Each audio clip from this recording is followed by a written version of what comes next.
We're going to go back in time a little bit to around about this time yesterday afternoon, and the spring statement. And the papers have agreed on one thing today about yesterday's spring statement. The Chancellor could have spent more. There was a consensus that Rishi Sunak is building up a war chest for tax cuts ahead of the next election. How much has he got to play with?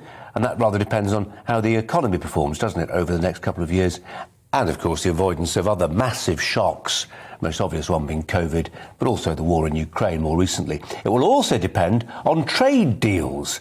And I can tell you that within the last hour, half an hour ago, the news embargo was lifted. On this piece of news, the government's announcement that they will be opening new trade negotiations, this time with Canada. We're not saying there's a trade deal. This is the opening of trade negotiations heading towards a trade deal with Canada. It's a trading relationship currently worth something like £19 billion. We are Canada's third largest trading partner. So in terms of trade, there is a lot at stake here. As ever, these trade deals benefit some sectors more than others. What, for instance, will cheaper Canadian wheat imports do for British farmers? It affects different sectors in different ways, doesn't it? Let's turn to the president of the CBI, the Confederation of British Industry, Lord Bilimoria, who joins us now. Lord Bilimoria, it's so good to have you on the show. Really appreciate your time. What did you make of the spring statement yesterday? The Chancellor's trying to inject some confidence into one of the most uncertain environments that you can imagine. We've just been through 2 years of absolute hell in this country and globally with the pandemic. We're hopefully coming out of this pandemic forever, and we were hoping to have a bounce back and a V-shaped recovery. Then we saw the fragile recovery since last summer with queues of the petrol pumps, with energy prices going up and inflation starting to creep up, labor shortages, supply chain issues. And then out of nowhere comes the Ukraine crisis for a month now, which has exacerbated all these challenges. So the Chancellor has been in a very difficult position where, having spent £400 billion through the pandemic rescuing the economy and businesses and jobs, which has worked in the sense that our unemployment rate is still one of the lowest levels ever, 3.9%. It's not much higher than it was before the pandemic started 2 years ago. So that it's worked in rescuing the jobs, rescuing the economy. But what about the follow through?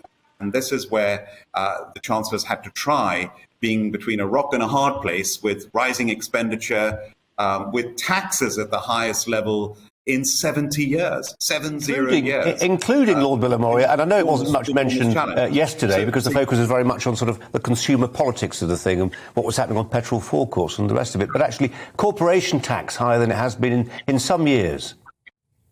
Yes, but if you take all the taxes together, even after the measures yesterday, we still have the highest tax burden in 70 years. And I don't think it's a good idea to have a high tax at any time, let alone at this particularly fragile and uncertain time. But he's tried. I mean, he's tried his best.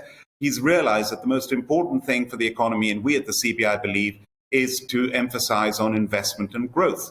Because if you can generate growth, that is going to generate the taxes, that's going to generate the jobs and the taxes that will repay the debt. And he's made an announcement that he's going to emphasize on measures that will incentivize investment. Now, you've got the super deduction of 130% announced in the budget last year. That's going to be taken away in 2023. We're saying at the CBI, make sure you have long-term incentives. In fact, 100% write-off for any investment, because what you need is investment in research and development and innovation. Yeah. We underinvest as a country, 1.7% of GDP, compared with Germany at 3.1%, America 3.2%. And he acknowledged that, didn't he? I mean, more into R&D innovation. Rishi Sunak did talk about the need to spend more on R&D. You said that yesterday in his spring statement. Just Lord Bilimoria, just in terms of your role as president of the CBI, you will listen to grumbling business people, and I wonder what their chief grumbles are, if I can put it that way.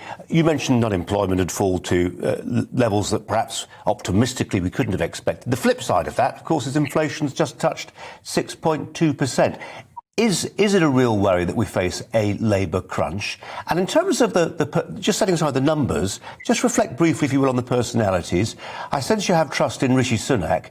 Do you, and does business wholly trust a Prime Minister who famously said a word I can't repeat to describe how he felt about business? I've worked with Boris Johnson when he was Mayor of London. I was on his council for 1.5 years. And that council was all about promoting London and promoting inward investment into London. So I know how much of a priority business is to him. I think the reality is that the government is doing its best in a very, very difficult and challenging time. And if you look at businesses themselves, I know from my own business, from Cobra Beer, we have huge supply chain challenges. We talk about an average inflation rate of 6.2%. Most economists are saying inflation will probably go up to 10%, but that's 10% on average. I can tell you some of my input costs are well over 25%. I can tell you that when I export on my shipping costs, some of the container shipping costs have gone up 10 times. So the energy costs, of course, we all know how much they've escalated. And, lots of our inputs are energy intensive. To make bottles, beer bottles, is very energy intensive. The cost has rocketed. So there's no running away. Businesses, there is a lack of confidence at the moment, quite understandably, with all the uncertainty. How long is this Ukraine war going to go on for?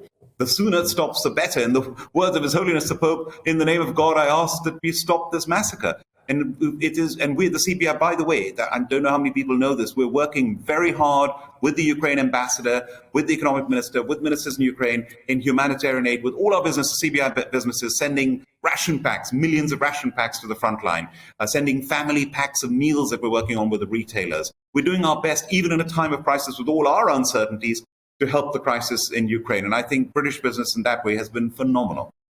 Moria is the president of the CBI, Lord Bilimoria. Really appreciate your time today. Thanks very much.